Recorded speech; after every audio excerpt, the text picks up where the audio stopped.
Okay, basically here's the entertainment center I've got down here. You already saw the one upstairs. I've got the Amazon Echo Dot sitting right there on my desk. Got another Logitech Harmony Hub sitting here. This one often has problems because my TV is so old it often doesn't understand the commands. I'm constantly having to edit the settings. So right now, there's the Cincinnati Bell modem down there, or as they call it, the residential gateway. This powers everything in the house for Wi-Fi and all that stuff except for my stuff. I have one line going to that from my Linksys box over there on the wall, and that's the only line I've got connected to this thing. You notice over here I have a Insignia TV, got the Apple TV there. That's a Presidian DVD recorder. The TiVo Series 2, which I don't use, except the only thing I use it for is to split the output. I don't subscribe to the TiVo service, and I don't think it even works anyway. Also, I've got a Zenith VCR, and notice I've got a Jammo 5.1 surround sound stereo system, front left, front right, center down there, rear left and rear right, and then the big sub, which can make the entire house vibrate when I turn on music. And I've got a cassette deck, a turntable. You'll notice there's no power going to it, and that is because the power for the cassette deck and the turntable is controlled by that Wemo switch right there. And there's also another 4-way splitter, which basically gives me an auxiliary input, which I would use if someone had like an Android device with music on it, because if it's an Apple device and they're connected to the Wi-Fi, we can AirPlay it. And the other input, which is enabled on here, goes to my Sirius satellite radio box, which is sitting right there. And the cable for it goes through there and out the window and up onto the back deck where the satellite dish is. And this is like a unit you'd put in a car, but I found out it works really well at the house as well, which is nice. I did have to adapt the power. As you can see, I've got a AC to DC little converter with a cigarette lighter plug in it, and that plugs into the converter, which plugs into the power socket. And everything here is controlled by the Harmony Hub except for the TiVo box, because the TiVo box doesn't do anything I want it to do. So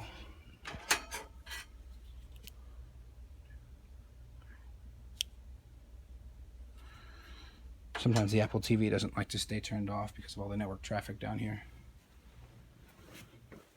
So without further ado, Alexa, it didn't hear me, I'm on the other side of it here. Alexa,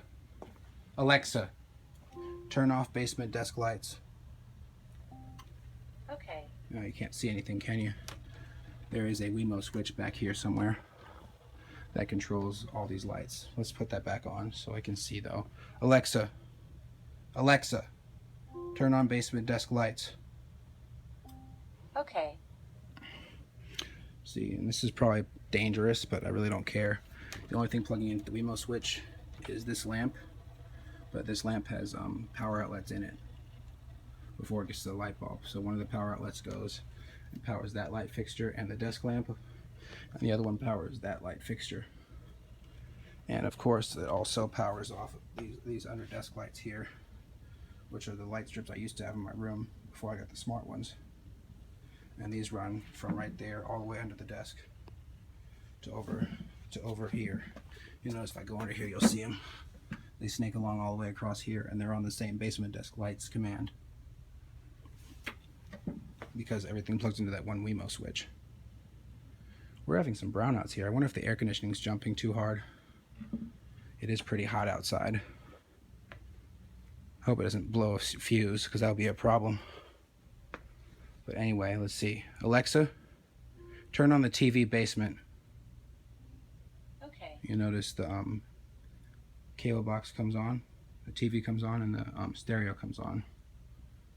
And the stereo switches to the TV input. This is on the wrong input right now. Well, now it's on the right input. HDMI 2. There we go. Ooh, the Tom and Jerry show. I don't know how much of this I can show without getting copyright warning, so I'll go ahead and turn it off. Alexa, turn off basement Harmony Hub. It does this all the time. Alexa, basement harmony hub off. Okay. TV goes off. Stereo goes off. Cable box goes off. Alexa, turn on Apple TV basement. Okay. You guys seeing those brownouts? It's weird. Let's see, and this is the problem where it gets stuck, and that is that the stereo goes to the wrong input because the inputs on the stereo are wired by 2. So like, of course, FM and AM are together, and coax and optical are together, and then DVD and USB are together, and then TV and AUX are together. But the Apple TV plugs into the optical port, so you have to press the coax button twice, which the Harmony Hub does not understand how to do. So most often I'll just take the remote and I'll hit the coax optical button again.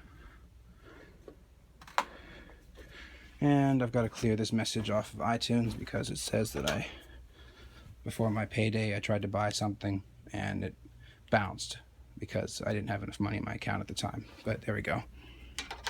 And that's actually the reason it was still on, because it wouldn't shut off with that message up. So you'll see that I've got everything here. I don't believe in Apple TV over Wi-Fi. If I'm going to have an Apple TV, it's going to be on Ethernet, because I refuse to use it over Wi-Fi. It sucks. So don't really have anything to do on here. I didn't bring my iPod down. It's got all my music on it. But I will show you under here. I do have an iPhone 3GS sitting right here, and it is still connected to Wi-Fi and to my iCloud account. I've got an iPhone 4 sitting here, and it's still connected to Wi-Fi and it's on my iCloud account, which is nice. So that's pretty much everything down here. Of course, I can say turn on the VCR basement, the DVD basement. Alexa, turn off basement harmony hub. I'd be like, what the hell are you talking about? Alexa, turn off basement harmony hub. Okay. Apple TV actually shuts off there. It stays on. I'll have to fix that. That's a problem. You see the stereo shuts off as well. Now, this is all set up through the Harmony app, but also the Yonomi app on iPhone or Android as well, I believe. But that basically, because the Harmony doesn't talk to Wemo switches, so I had to set it up through Yonomi, which the Yonomi controls Harmony and it controls Wemo switches, and it also talks directly to Amazon's Alexa.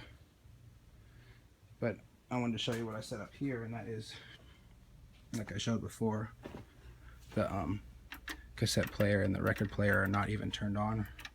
I could hit this is an auto record player, so I could actually hit the play button and have it move the needle, but there's no power going to it until I do an activity like, Alexa, listen to cassette basement. I'm not quite sure how to help Okay, you with that. that's wrong. Alexa, turn on cassette basement. Okay.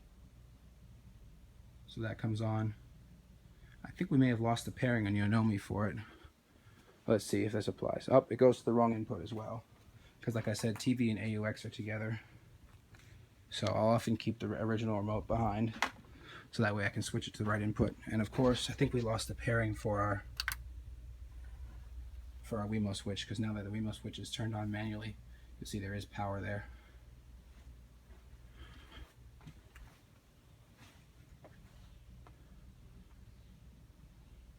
Alexa, turn off basement harmony hub. Okay. Alexa, turn off cassette turntable basement. Okay. You see the power went off on there.